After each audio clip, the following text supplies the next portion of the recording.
Lindo, a little earlier on when we spoke, you did say that the African countries, at least in this region, are still allowing travellers to go in and out from South Africa. What else are you seeing there at the airport? That's right, Maseko. In fact, we've engaged with some of the passengers that have been just standing around here waiting to actually get their boarding pass to check in before they actually go on board. And it does seem that it's African countries that are still continuing to actually allow traveling to happen, but many other check-in stores are actually empty, and we understand that is because of some of the various cancelled flights in various destinations. And unfortunately, we can't get those stories in terms of what exactly are people experiencing when it comes to this sudden cancellation of destinations. Some of them banned, some of them there is an expectation that they should undergo certain things like quarantining for about 10 days, and of course then undergoing rapid testing when it comes to COVID-19 and the identification of the new variant. But we are of course in a fortunate position to speak to one of the people who says they've been in fact affected by this since the announcement of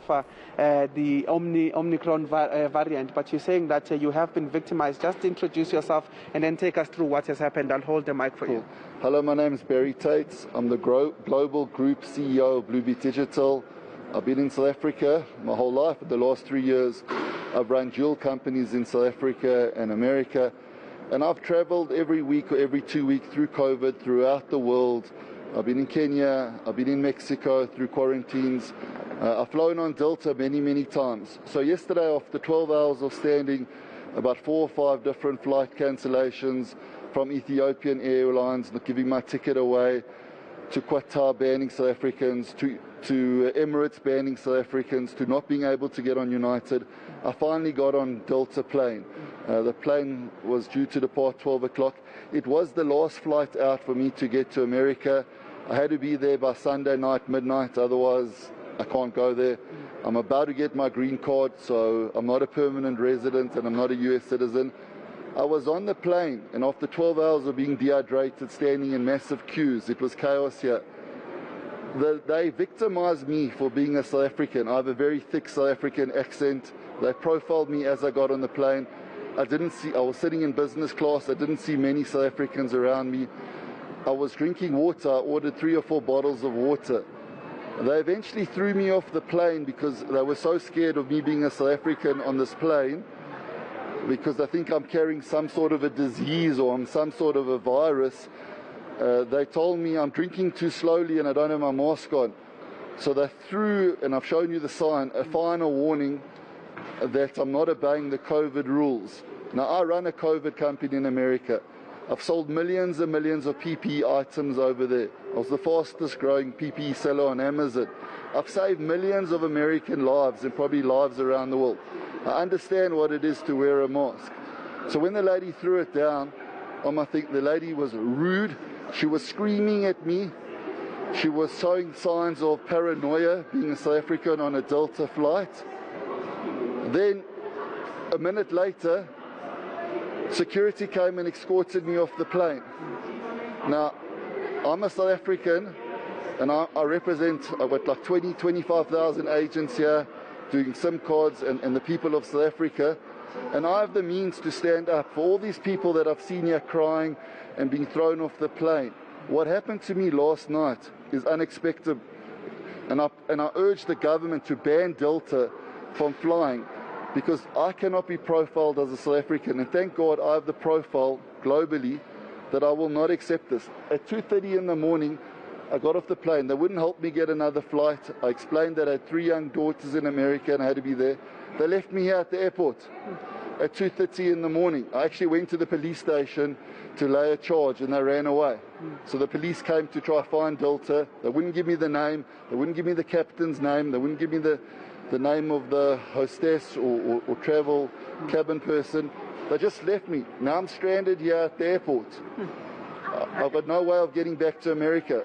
I have to tell my kids they threw me off the plane because I was drinking water slowly because I was dehydrated.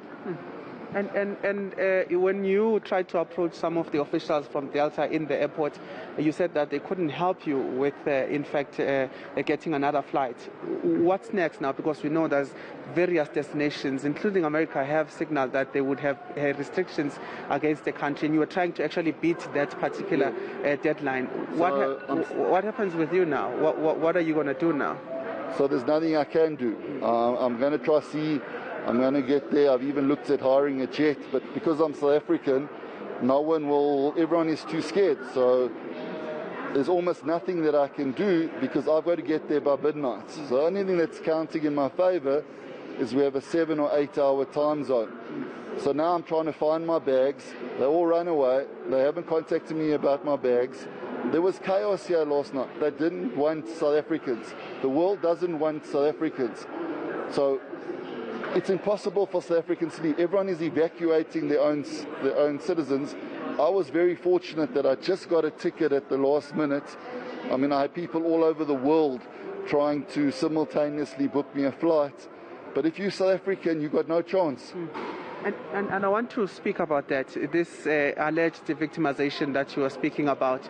Just give us a picture of how it looked like, especially for South Africans trying to leave the country. And I know you yourself are actually, you live in America, you say, and you were just here on business.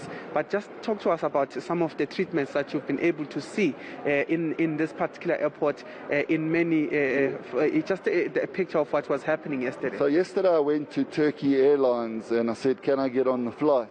They said, we're only evacuating Turkey citizens. We will not let South Africans board. But now this is South Africa. The flight is landing in South Africa. How can the government allow an airline who's in our country under license dictate who they can and cannot take? There are no government officials here. They should be controlling who went out. The whole world has victimized South Africa for finding this virus. It's not a South African virus. I was treated like a criminal on the aeroplane, and I'm sure the same thing has happened to other people. They've looked where you are, how they put you on the flight. Each airline only cares about the people, the director from the other countries, get our people out. No one has cared about the South Africans. The South Africans are the ones that are left here stranded with no one to help. It's family, there's loved one, there's Christmas, there's tears. No one is doing anything for the South Africans. So the foreigners and ambassadors, they've done everything to get their foreigners out. We got last priority on the flight. It was a miracle. I mean, I have 15 travel agencies and I do travel sims. I got contacts around the world. I got onto a flight that couldn't be got onto. It's because I didn't give up. But we're being victimized. No one can go. Everyone is stuck. You can't fly through Europe.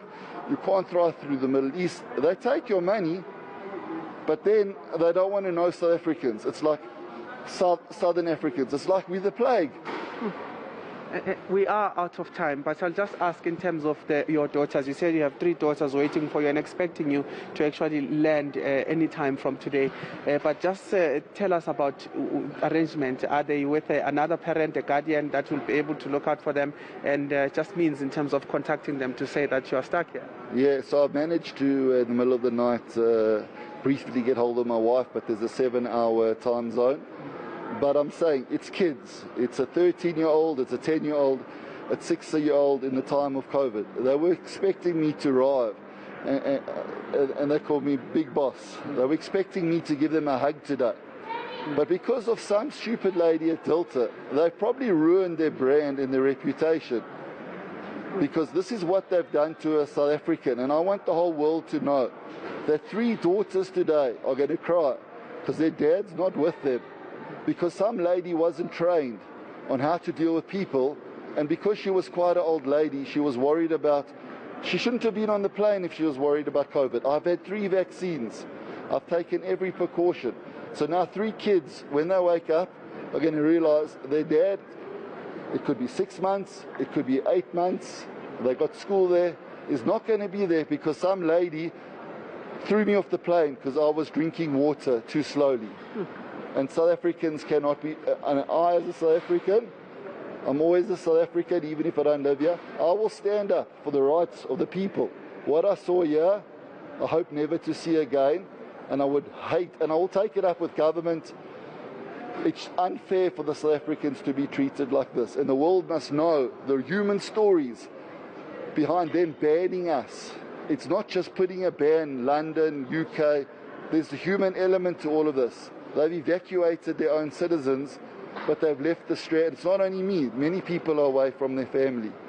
So I, as Barry, want to take a stand, and I want to tell the world, and I implore Delta to investigate what happened so it doesn't happen to another family again. All right, sir. Thank you so much for sharing with us your story. Masego, one passenger here who's been able to share with us his story, but quite frustrated, speaking about how he was actually thrown out of an airplane that was from Delta, but also just speaking about how he believes that this is victimization because of the variant that has been identified in the country, the Omicron as it is now known. But he speaks about the chaos that was here, the families that were not able to travel, the families that are still stranded. And there's one person, he says that his daughter's waiting in the United States where he actually resides, besides not being a citizen. But he says that his family was waiting for him and is not sure of how he will be able to leave the country and how long is it going to take for him to actually achieve that. So some of the stories that we are getting from some of the people that had been stranded here, but calling on government as well to say that there are no officials that are actually looking and observing and ensuring that South Africans are not victimized because of this Omicron variant. But certainly some shocking stories coming out at the OR Tambo International Airport. He is at the international departures trying to figure out a way to go home, but certainly it's going to prove difficult as many countries have already put a ban on African flights.